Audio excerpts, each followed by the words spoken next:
Yeah, hi folks, this is Marty from the photoacademy.eu, and on this video tutorial I like to show you the difference between JPEG and RAW and what you can do if you're shooting JPEG, if you're on a long journey and you have to shoot JPEG because you don't have that much of memory cards with you.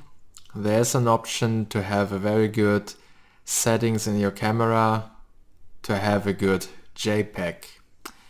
So let's start with the images. Yeah, here we are in the RAW converter.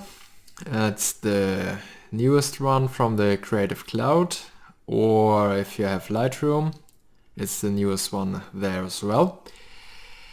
The same settings, I mean. And I want to start with the raw image.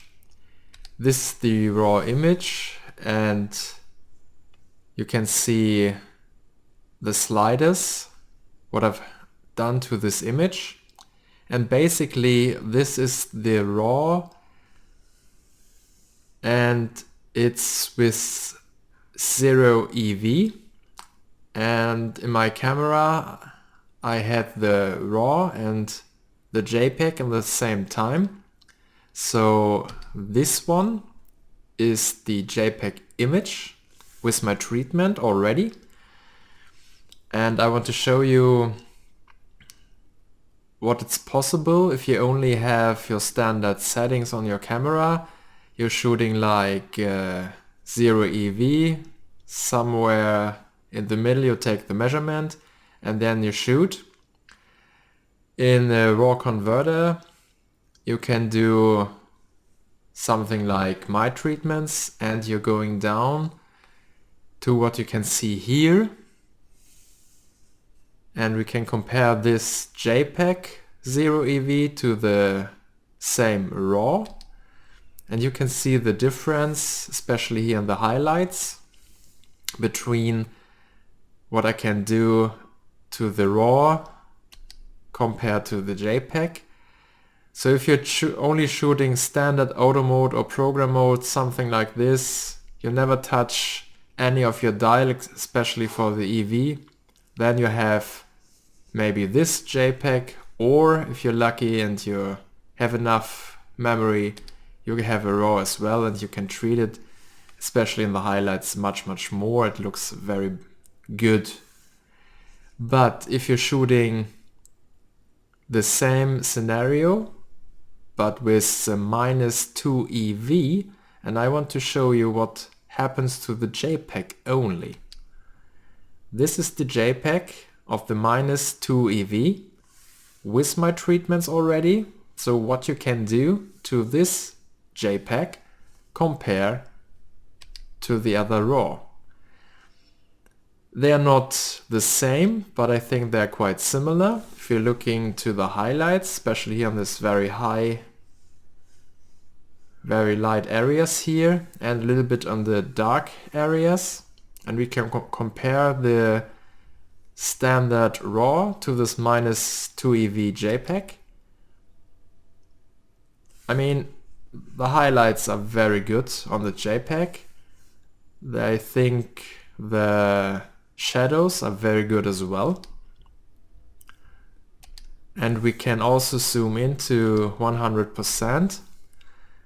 There's no noise. I mean, I went up to +81 with the shadows here for this JPEG.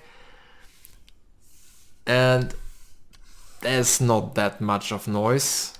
And we can take a look.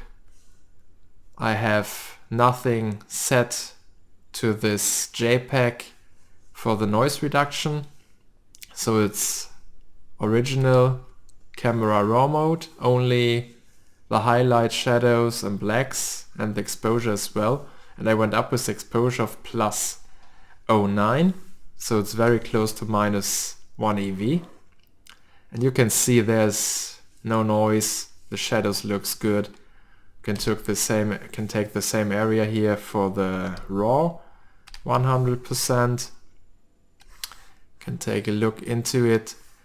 And there I changed a little bit of a noise reduction and the sharpening, and what you want to do to your RAW image, of course, but not to the JPEG.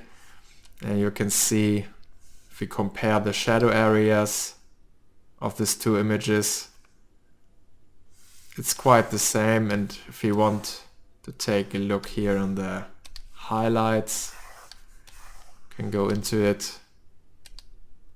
I mean, it's very, very close, the RAW and the JPEG.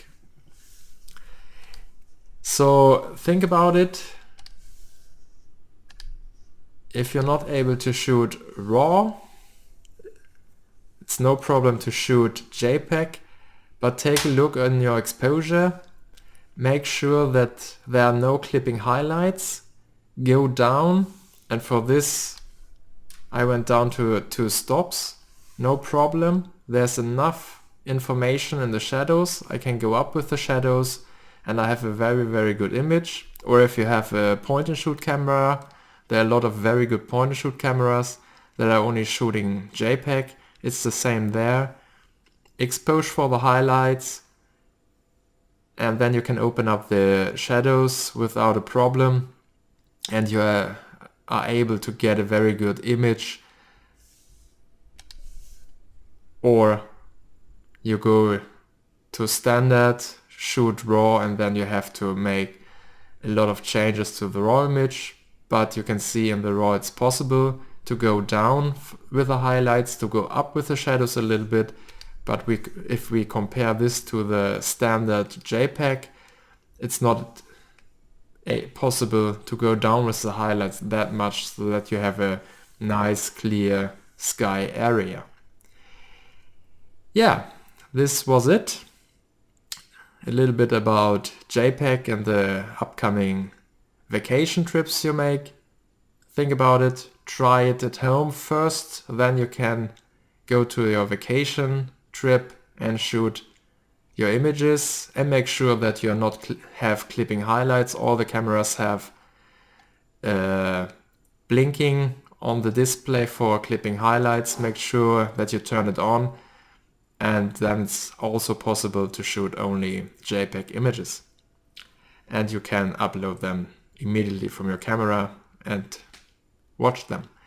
Yeah, I hope you enjoy your next traveling, shooting JPEG.